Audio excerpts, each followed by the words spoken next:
E aí, pessoal? Hoje vamos falar sobre polaridade. Professor Gessé falando aqui. Vamos continuar com mais um conteúdo sobre química, tá bom? Ainda no capítulo 2, tá certo? Um conteúdo que é pré-requisito para os próximos entendimentos, tá certo? Para até o final do capítulo e os demais temas de química necessitam muito de tu entender o que é uma polaridade de uma ligação e também de uma molécula. No caso, hoje a gente vai trabalhar a polaridade das ligações. O que é polaridade? Polaridade é a capacidade de gerar carga. Tá? O nome polaridade vem de polo. Então, vai ter um acúmulo de polos, de carga, melhor dizendo, dentro da ligação, dentro da molécula, e ela vai gerar polos, polos positivos e negativos. Tá? Então, quando dois átomos eles se ligam por ligação covalente, aqui ó, eu coloquei para vocês esses exemplos, o hidrogênio com flúor, o oxigênio com hidrogênio, tá? O cloro com o carbono. Aqui eu tenho o hidrogênio com um ametal, um ametal e um hidrogênio, mesmo caso, né? E aqui eu tenho um ametal com outro ametal, que também forma uma ligação covalente. A gente já estudou isso lá na formação da ligação covalente. Então, existe uma tendência natural de que ambos tá, de atraírem os pares de elétrons compartilhados na direção de suas eletrosferas, por exemplo. Aqui está tendo um par de elétrons sendo compartilhado. Tá bom? Rapidinho aqui. Só pegar a canetinha aqui para gente. Aqui eu tenho um par de elétrons sendo compartilhado. Eu tenho um elétron aqui e um elétron aqui que vem do flúor. Eles ficam sendo compartilhados aqui, tá bom?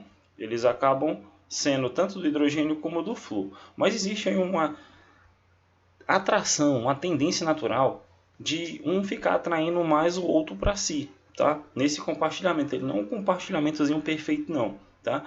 Então, o flúor tenta trazer esse hidrogênio aqui esse elétron do hidrogênio mais para perto dele, da sua eletrosfera, e o hidrogênio tenta trazer esse elétron do flúor em direção a si, tá? E aí, essa característica a gente dá o nome de eletronegatividade, essa capacidade de tu atrair os elétrons. A gente já estudou isso lá no começo das propriedades periódicas. Então, o flúor fica numa luta constante com o hidrogênio aqui, tá? Mas só que tu tem um que é mais forte do que o outro, porque a gente sabe que o flúor, que está lá na direita da tabela periódica, ele é mais eletronegativo, então ele tem essa capacidade maior de atrair esse elétron para perto dele. Então, essa força que cada átomo emprega nesse compartilhamento, né, a nuvem, acaba contendo um par de elétrons. Tá? Ela acaba tendo um par de elétrons, que pode ou não pode ser deslocado, né, mais para próximo dele, da sua eletrosfera. Então, a gente vai chamar isso de densidade. Ele vai atrair esse elétron para ele, ele vai ter uma densidade negativa maior do que o hidrogênio. O hidrogênio vai ficar aqui ó, parcialmente positivo e o flúor vai ficar parcialmente negativo, ele vai ter essa densidade aqui em cima, por isso que tem esse símbolozinho que significa densidade eletrônica. Tá? Tem um sinal de negativo aqui em cima do flúor, porque ele atrai mais para ele é mais eletronegativo. Então você tem que saber quem é o mais eletronegativo, para saber onde é que vai ficar o polo positivo e o polo negativo. Tá bom? Então, continuando, tá? Por causa do distanciamento dessa nuvem, tá? Vai ter um distanciamento, elas vão ficar aí um pouco distantes da sua eletrosfera. Uma ligação covalente com essa característica aí é denominada de ligação polar, tá? Formou polos, um polo positivo e um polo negativo. Então, se formou polos, ela é uma ligação que eu chamo de polar, tá bom? Ela é uma ligação que eu chamo de ligação covalente polar. Então é bem simples de tu analisar. Outro caso aqui, ó, tá? Eu estou analisando, por exemplo, o oxigênio e o hidrogênio. Eu tenho aqui o oxigênio, que é um metal, e o hidrogênio. O oxigênio ele é mais eletronegativo, então ele está puxando, olha a setinha indicando aqui. O elétron do hidrogênio ele está puxando para si. Então ele vai ficar com essa densidade negativa para ele. Tá? Ele vai atrair mais para si essa nuvem, e essa nuvem vai ficar aqui uma densidade eletrônica, vai formar uma densidade eletrônica em cima do oxigênio. Então eu vou formar polos novamente, também é uma ligação covalente polar. Aqui eu tenho o carbono e o cloro. Tá? A diferença de eletronegatividade entre eles não é tão grande assim. Tá bom? Mas mesmo assim, o cloro é mais eletronegativo e acaba puxando para si esse elétron do compartilhamento e ele fica com a carga parcial negativa, formando polos também, caracterizando uma ligação covalente polar. Então, quando os átomos têm uma diferença de eletronegatividade, eles acabam aí, atraindo esses elétrons para si, tá bom? Agora sim, se dois átomos envolvidos na ligação apresentam o mesmo valor de eletronegatividade, verifique-se que eles atraem um par de elétrons compartilhados com a mesma intensidade, o que mantém a nuvem eletrônica equidistante. Eu vou colocar um exemplo para vocês, acabou não aparecendo aqui, mas eu vou colocar um exemplo para vocês aqui, ó, tá? Vamos supor aqui a molécula de Cl2. Eu tenho aqui a molécula de Cl2, vamos botar aqui a ligação, tá? De Cl2, beleza.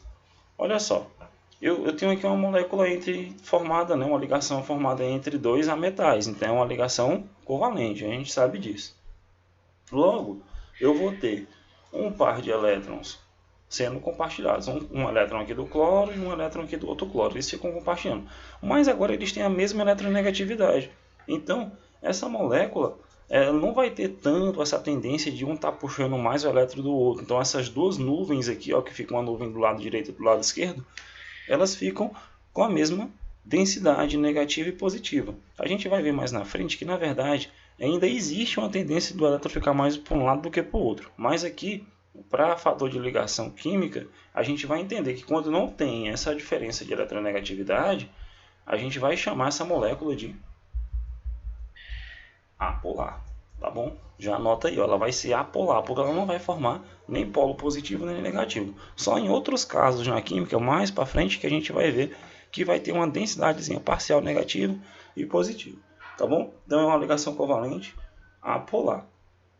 Tem outra forma, tá, de você analisar essas ligações, a gente vai já ver. Então a ligação covalente apolar, aqui por exemplo cloro com cloro, que a gente acabou de ver.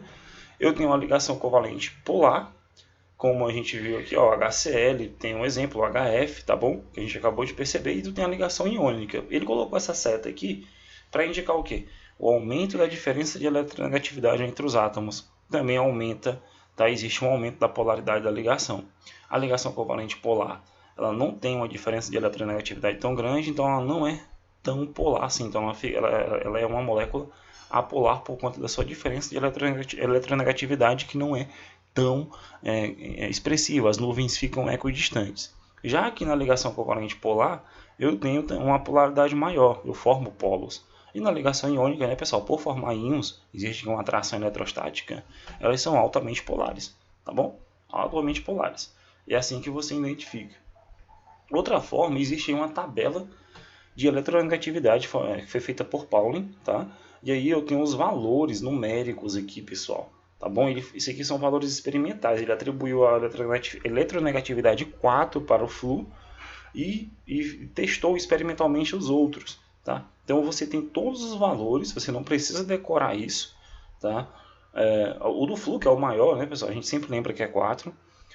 Mas existe essa tabela aqui, ó, tabela periódica de eletronegatividade. E com isso você pode calcular, tá, e perceber se a molécula vai ser apolar ou polar. Você faz isso fazendo a diferença de eletronegatividade. Por exemplo, a molécula aqui de Cl2. Existe a ligação entre o cloro e o cloro, tá bom? Deixa eu demarcar aqui para vocês não ficarem perdidos onde eu estou explicando.